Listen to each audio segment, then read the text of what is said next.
Recycler des vieilles enceintes de bureau en enceintes Bluetooth ultra stylées pour seulement quelques euros, c'est le projet d'aujourd'hui mesdames et messieurs, installez-vous bien. Cette vidéo est sponsorisée par Zyro, je vous en parle un peu plus tard.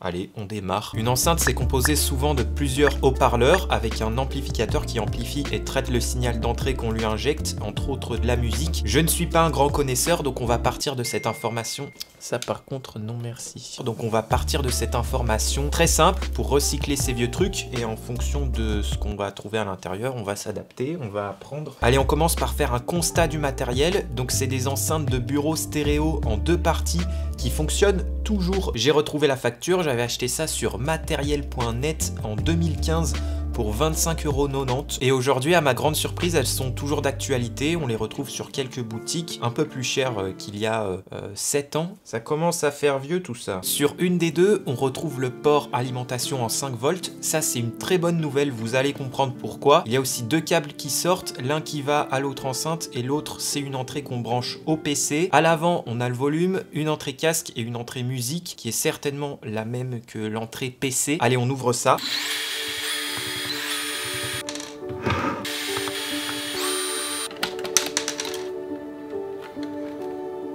Je me suis aidé d'un petit kit iFixit que j'ai récupéré sur Amazon, c'est très pratique, je vous laisse un lien pour ça en description.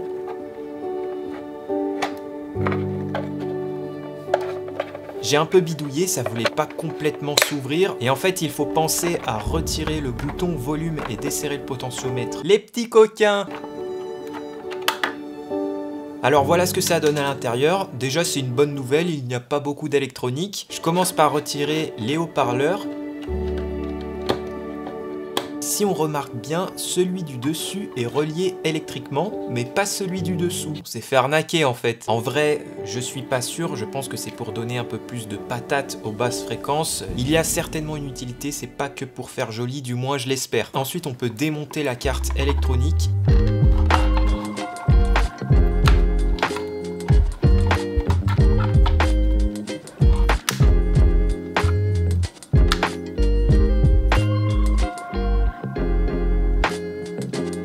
J'ai fait la même manip pour l'autre enceinte.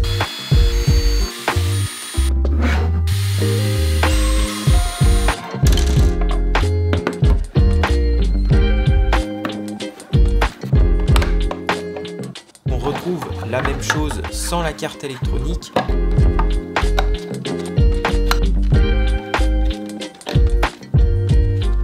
Il y a juste un câble relié au haut-parleur enrobé dans de la colle chaude, donc j'ai fini par le couper celui-là et je le ressouderai plus tard. Allez, ensuite petite pause, je nettoie un peu mon plan de travail en mettant toutes les vis dans une box imprimée, ça c'est super pratique. Je peux les mettre après dans mes tiroirs, j'ai repris l'idée d'Alexandre Chapelle qui en a fait une vidéo sur sa chaîne YouTube. Au final, voici la totalité des composants, c'est pas énorme, puis c'est pratique, il y a des inscriptions sur la PCB pour bien reconnaître les entrées, notamment celle-ci, la plus importante, droite, gauche et masse, qui correspond en fait au câble relié à l'ordinateur et donc à l'entrée audio. Comme ça, on peut le noter sur notre schéma. On a la connectique pour l'alimentation, le potentiomètre et les entrées mini jack, mais qu'on ne va pas utiliser, et puis c'est tout. Donc la prochaine étape va être de dessouder ces composants pour les positionner à un autre endroit dans notre futur boîtier et ressouder avec du fil.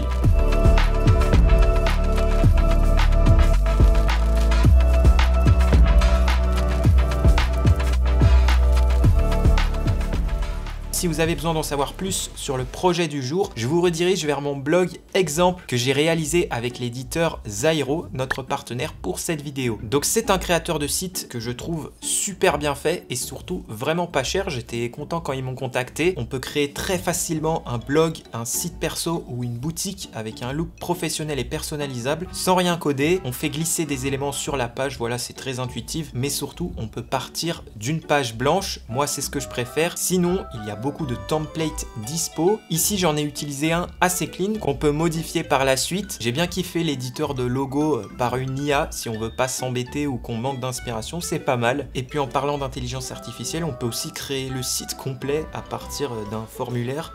Et c'est l'intelligence qui fait tout quoi. Franchement, si vous n'avez pas encore de site genre portfolio ou quoi, ça peut faire la diff. Ou créer simplement une boutique pour démarrer une petite activité sur internet. je vous conseille Zyro, c'est tip top. Et personnellement, j'aurais bien voulu avoir cet outil quand j'étais plus jeune. N'hésitez pas à passer par mon lien avec le code promo ABREJ en description. Vous aurez 3 mois supplémentaires gratuits pour tout plan annuel. Voilà, merci à Zyro. Allez, une fois que tous nos composants sont prêts, on change de casquette, on se met en mode concepteur. Je vais modéliser sur Fusion 360 ces derniers pour avoir une conception finale réaliste et éviter les mauvaises surprises, gaspiller du PLA, etc. On n'est pas obligé d'avoir une représentation très fidèle en détail, mais le but c'est d'avoir les vraies dimensions. Entre parenthèses d'ailleurs, si on travaille avec des composants connus, on peut les retrouver gratuitement sur GrabCAD, ça évite voilà, de les remodéliser. Ensuite, on change encore de casquette. Voilà, on va chercher l'inspiration pour modéliser un boîtier personnalisable et qui soit stylé, propre. Donc, je vais quand même la mettre comme ça parce que c'est pas très beau, voilà. J'avoue que j'ai pas cherché très longtemps, je sais le style que je veux obtenir, un look assez vintage, et la marque de référence que j'apprécie beaucoup pour ça, c'est Marshall. Ils font de très beaux produits. En plus, ils font plusieurs modèles d'enceintes, et étant donné que j'ai envie de conserver tous les composants de base, notamment les 4 haut-parleurs, que ça rentre tout dans un boîtier, je me suis dirigé vers ce design que je trouve très beau. Voilà, donc c'est parti, on modélise tout ça.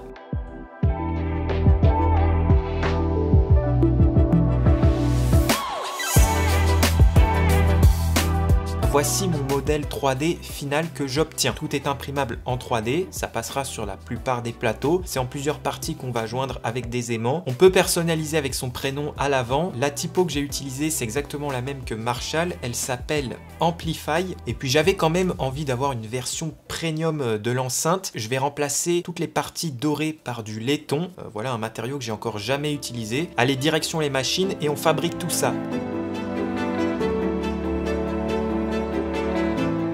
J'utilise pour le coup une nouvelle imprimante 3D qui s'appelle Adventurer 4 qui m'a été envoyée par Flashforge. Je suis en train de l'essayer. Je vous ferai un retour dessus dans un autre projet, le temps que je me fasse la main. Mais en tout cas, le boîtier sort impeccable.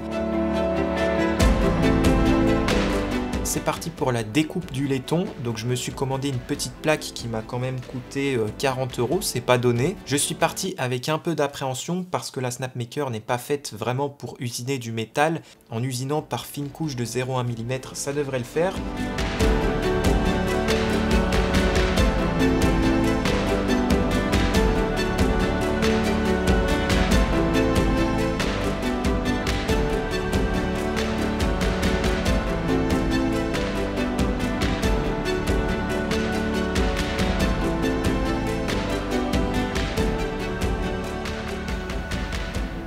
Donc ça y est, toutes nos pièces sont prêtes, il est temps de souder tout ça. Si on jette vite fait un œil à notre schéma, voilà, j'ai décidé de remplacer l'entrée mini jack par un jack normal que j'avais récupéré de ma vieille carte son. J'en avais fait une vidéo, c'est juste ici. Et mesdames et messieurs, l'objectif c'est aussi d'ajouter du Bluetooth pour avoir quelque chose de sans fil. Donc j'ai acheté 2 modules sur Amazon pour 9 €, c'est vraiment pas cher. C'est très simple à assembler, il faut relier la droite, la gauche et la masse sur l'ampli. Et ces modules fonctionnent en 5 volts comme notre ampli. Donc on a juste à relier l'alimentation de l'ampli sur ce dernier en parallèle.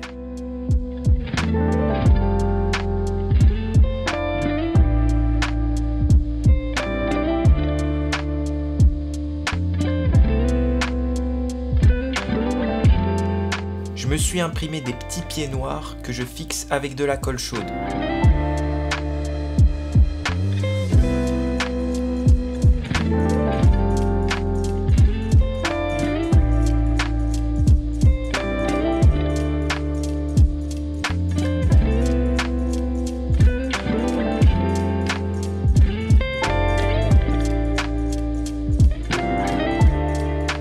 Je vous laisse aussi un lien en description de ce pistolet à colle sur batterie très utile et vraiment pas encombrant, moi j'aime beaucoup.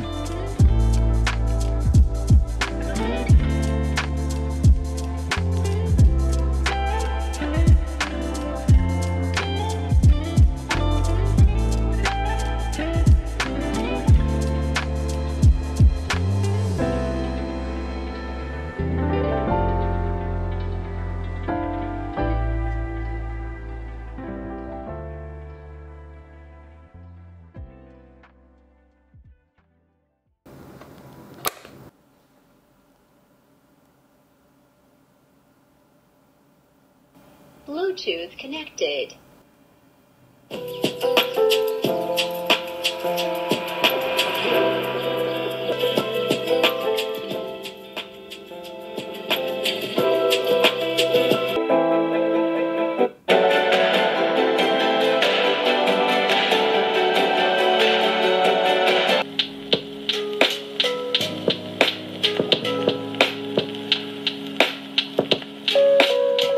Ça y est, notre enceinte est terminée et fonctionnelle, je la trouve vraiment classe. Le son manque quand même de grave, mais c'est déjà pas mal avec le matos récupéré. Ce qui est vraiment sympa et qu'on peut personnaliser le boîtier avec d'autres couleurs, etc. N'hésitez pas à me lâcher un pouce bleu et à vous abonner si vous avez apprécié cette vidéo. Pour ceux qui souhaitent aussi imprimer ce boîtier, les STL sont en description gratuitement comme d'habitude. Vous pouvez récupérer une vieille carte amplificateur sur des enceintes comme je l'ai fait là, ou vous pouvez aussi très bien acheter une carte amplificateur avec Bluetooth intégré sur Amazon. Allez, restez bien connectés, on se retrouve bientôt. Un grand merci à Zyro qui a sponsorisé cette vidéo. Allez, à bientôt, ciao.